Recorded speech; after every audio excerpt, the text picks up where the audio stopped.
અંગ્રેજીમાં તમે આવું ઘણી બધી વાર સાંભળ્યું, આઈ ડોન્ટ માઇન્ડ. હવે એનો ઉપયોગ ક્યાં થાય? તો આપણે પહેલા એની વાક્ય પહેલા તેનો મિનિંગ શું થાય? તો કે ભાઈ મને કાંઈ વાંધો નથી, હો ભાઈ, મને કાંઈ તકલીફ નથી, આનો મિનિંગ થાય આઈ ડોન્ટ માઇન્ડ. હવે એની વાક્ય રચના છે આઈ ડોન્ટ માઇન્ડ, પછી કાં તો ક્રિયાપદનું આઈએનજી આવે કાં તો if plus subject plus verb આવે.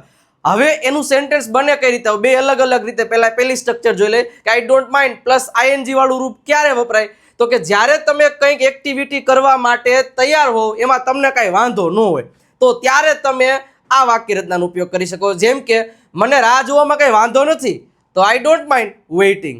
પછી મને ચાલીને જવામાં કંઈ વાંધો નથી, આઈ ડોન્ટ માઇન્ડ વોકિંગ. મને કાંઈ તારી મદદ કરવામાં કંઈ વાંધો નથી, I don't mind helping you. તો જ્યારે તમે કોઈ એક્ટિવિટી કરો છો અને એમાં તમને કાંઈ વાંધો નથી, તો આઈ ડોન્ટ માઇન્ડ પ્લસ જે કામ કરવામાં તમને વાંધો નથી એમાં આઈએનજી લગાડી દેવાનું. ઓકે. બીજું સ્ટ્રક્ચર શું છે? કે આઈ don't mind plus if plus subject plus verb. આ ક્યારે વાપરવાનું? કે જ્યારે બીજા કોઈ કાંઈ કામ કરતા હોય ને એમાં તમને વાંધો નથી, તો એમાં આ આવશે.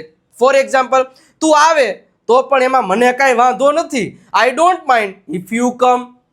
એ ફોન કરે તો મને કાંઈ એમાં વાંધો નથી, તો I don't mind if he doesn't call. તે તમને કોલ ન કરે તો એમાં મને કાંઈ વાંધો નથી.